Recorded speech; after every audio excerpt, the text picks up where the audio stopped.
Hello मेरे प्यारे बच्चों, निबंध वर्षा ऋतु ये भी आप सबको व्याकरण की नोट में लिखना है। चलो बच्चों, हम इसके बारे में आप सबको बताते हैं।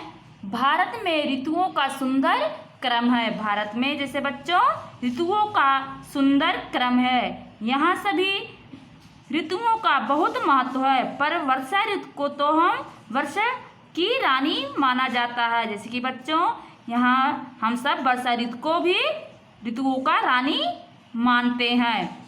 जैसे कि वर्षा ऋतु पे पहले पेड़ों के पत्ते झड़ जाते हैं, यहाँ तक कि नदी नाले आदि सूख जाते हैं और कोयले मीठी मीठी वाणी से बोलने लगती है। धरती पे रंग बिरंगे फूलों से सज जाते हैं और हमारे अंग अंग में कई फुर्ती भर देती है। सब तरह आनंद और उत्साह छा जाता है और वर्षा ऋतु वातावरण में बदल जाता है। लोग प्रसन्न होकर उसमें कुछ पहले वसंत पंचमी का भी त्योहार मनाते हैं। जैसे कि बच्चों वर्षा ऋतु में गर्मी के कारण लोग बेचैन हो जाते हैं, पेड़ पौधे भी मुरझा जाते हैं, सारी पृथ्वी पर सूनापन छा जाता है, आकाश में काले काले बादलों की गड़गड़ाहट सुनाई देती है, यहाँ तक कि बच्चों बिजली भी चमकती है, बागों में हरियाली छा जाती है, मेंढकों की टर टर की आवाज़ सुनाई देती है,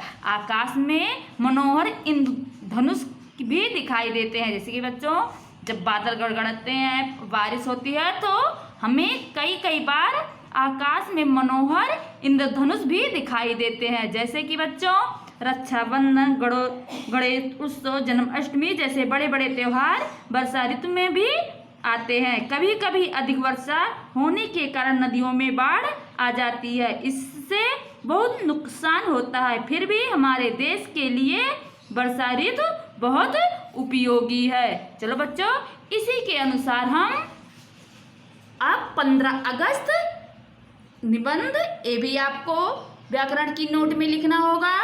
चलो बच्चों, हम अब 15 अगस्त के बारे में आप सबको बताते हैं। 15 अगस्त भारत की आज़ादी का दिन है। यह हमारा राष्ट्रीय त्योहार है। आज़ादी के पहले भारत पर अंग्रेजों का शासन था। जैसे कि बच्चों आज़ादी के पहले इस पे अंग्रेजों का शासक था। देश के लोगों ने आज़ादी के लिए अनेक आंदोलन किए। जैसे कि बच्चों अपनी देश की आज़ादी के लिए अंग्रेजों से भारत ने कई आंदोलन की और कई कुर्बानियां दी। आखिर 15 अगस्त 1947 के दिन से अपने देश में हमारा भारत आज़ाद हुआ था। जैसे कि बच्चों 15 अगस्त 1947 के दिन हमारा भारत आज़ाद हुआ था। इस दिन से अपने देश में अपना शासन शुरू हुआ। इस दिन की छुट्टी में हर साल 15 अगस्त का त्यौहार देश भर में भी बड़ी धूमधाम से मनाया जाता है। कई पाठशालाओं में कार्यक्रम रखे हुए जाते हैं। सवेरे ध्वजवंदन और भाषण भी होते हैं। इस दिन सरकारी कार्यालयों में अन्य इमारतों पर भाषण भी दिए जाते हैं और राष्ट्रीय ध्वज भी फहराए जाते हैं। नेताओं का भी भाषण होता है। कई जगह सांस्कृतिक और मनोरंजन कार्यक्रम भी होते हैं। इस दिन हमारे देश की राजधानी दिल्ली का रंग देखने लायक होता है। लाल किले पर प्रधानमंत्री तिरंगा झंडा फहराते हैं। वह अपने भाषण में देश की जनता को संदेश देते हैं।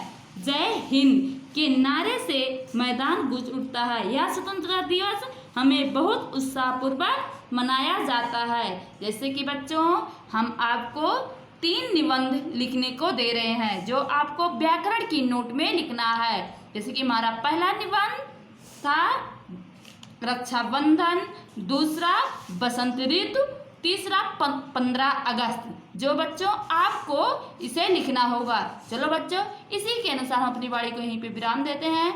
फिर अगले चैप्टर में आपसे फिर मिलते हैं। तब तक के लिए जय हिंद।